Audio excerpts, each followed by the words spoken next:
This is an exciting budget. Are you excited? Oh, you should be. Watch how the state turns out at the end of this one.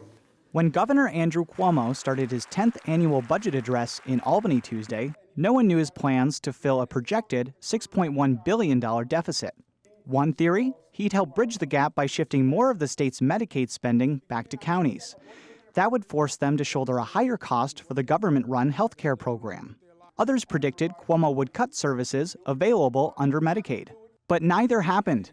Instead, Cuomo said the state would convene a panel of experts to find more than $2 billion in savings from the Medicaid program.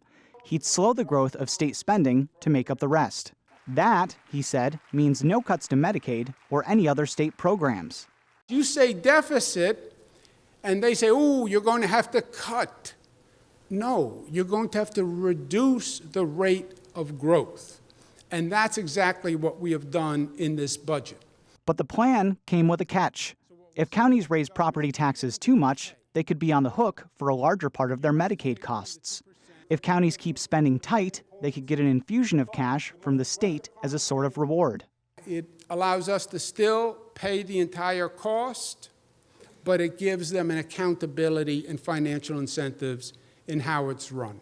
A panel called the Medicaid Redesign Team will be looking at ways to find efficiencies in the Medicaid program. Cuomo said there won't be any surprises for local governments or Medicaid beneficiaries. But Republicans weren't buying it.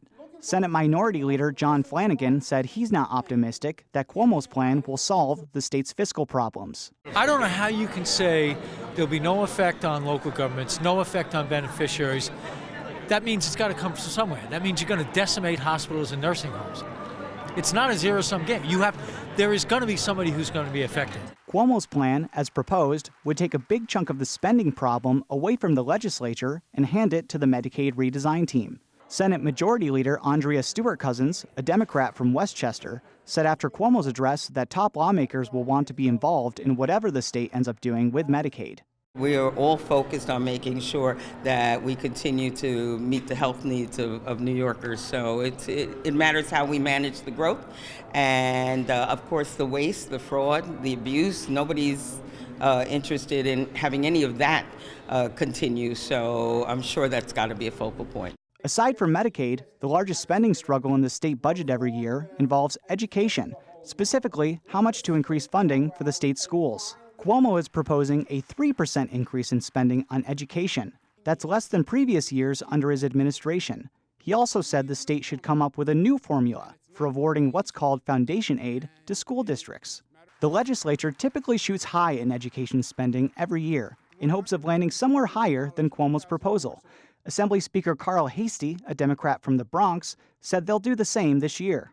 We always start off with wanting schools to get funding. That's always been one of our main issues. So having funding going to schools and funding going to high needs districts, that's always been an Assembly mainstay. So hearing the governor speak about foundation aid and the importance of foundation aid is music to our ears.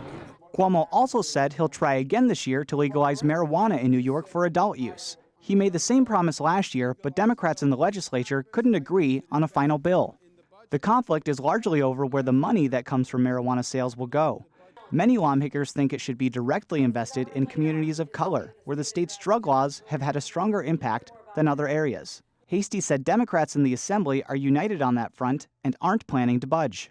You don't just want to have an economic plan, you also have to have a social plan. And like I said, there's been communities, particularly communities of color, that were really over-policed, over-incarcerated.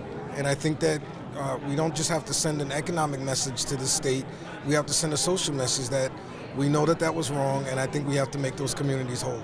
Cuomo and members of the legislature will now hold hearings and meet behind closed doors over the next 2 months to come to a final agreement on the state budget, which is due at the end of March.